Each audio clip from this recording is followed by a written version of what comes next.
It is 5:31 a.m. here in New York on Wednesday, March 7th. Good morning. I'm Leah Gabriel in for our Cheryl Casoni this morning. Good morning, Leah. Hi, everybody. I'm Lauren Simonetti. Thank you for joining us. Let's get to our top story, because when this broke last night, wow, everybody was in a way surprised, but others not so much. The White House chief economic advisor, Gary Cohn, resigning. That did spark a stock sell-off that we are dealing with today, and more fears of a possible trade war. So what are the political ramifications that President Trump now faces over all of this? Here to weigh in is Democratic strategist Don Calloway and Virginia GOP chair John Whitbeck. John, good morning. Hey, good morning, New York. How are you all? Well, we're okay. We're dealing with this weather that's about to be coming in, and this storm in the White House that is brewing as well. Let's begin with Gary Cohn. Don, I'm going to start with you. How big of a loss, in your opinion, is Gary Cohn to the administration and the policies of the U.S.? It's a pretty big loss for two reasons. First of all, you have to remember that Gary Cohn was president and COO of Goldman Sachs, probably the world's most prestigious trading desk. So he's fundamentally a trader.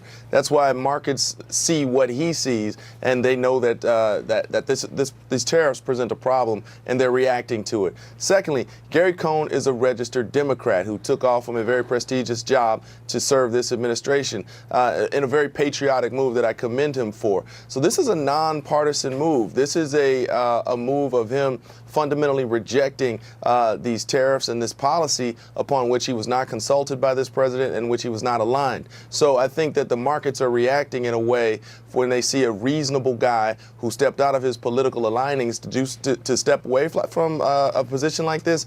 It's a very serious move, and it shows that this White House is not really in sync with the rest of the global marketplace. We follow futures very closely, and they're down less than 300 points. I don't want to minimize that, but especially this year, we have seen a lot worse. So it'll be, I'm curious to see if this gets worse before it gets better. John, let me bring you in here. As we talk about the political ramifications, how do you see this playing out in the midterm elections?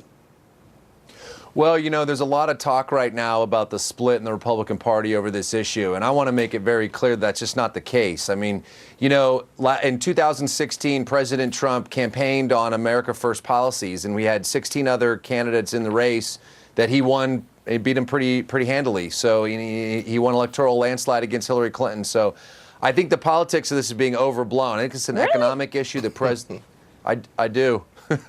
Yeah, I mean, look, everybody's trying to talk about there's this big split in the party. This is what President Trump campaigned on. He's delivering on his promises. I mean, this is consistent with the president. This is his mojo. He's looking out for the American worker, and it's something that we should expect from him. So your point is that the American people knew that this is what we were getting from then candidate Trump and now President Trump. But still, if you look at the establishment Republicans, they might not. There is a split in the Republican Party. That's the way I see it. We'll see who replaces Cohn and how this plays out. We have the special congressional race done in Pennsylvania next week. Both the Democrat and the Republican candidates there. This is steel country, so this works for them. They're aligned. They're not anti these proposed tariffs, but if you look at the possible effects on this downstream, the other industries that could be affected, this might be bad for the midterm elections. How do you see it, Don? Yeah, I represent several American manufacturers here in Washington, D.C., and there's a substantial split between not only establishment Republicans, but elected Republicans in Congress. They are not happy because ultimately this hits American manufacturers and jobs will be lost as a result of these reckless tariffs that just frankly weren't well thought out. There's a way to be America first for manufacturers without providing tariffs which will cost American jobs.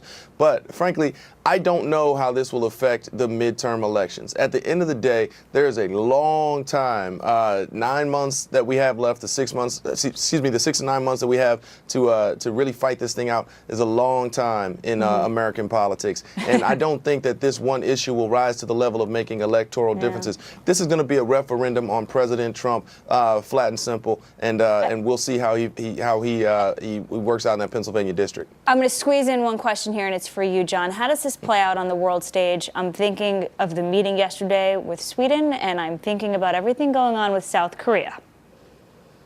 Well, I think at the end of the day, we're always going to have a situation when you try to make change. If the President of the United States, who is the leader of the free world, tries to make change, that there's going to be reactions that a lot of countries don't like. It's been a long time since we've put America first, and we've had an actual national security foreign policy and trade policy designed around that, and there's going to be some pushback on it. But that's not President Trump's concern. His concern is the American worker, and that's what this is all about. Yep. John, Don, thank you very much. Good to see both of you. Thank y'all. Have a great day. You too. Thank you. Good.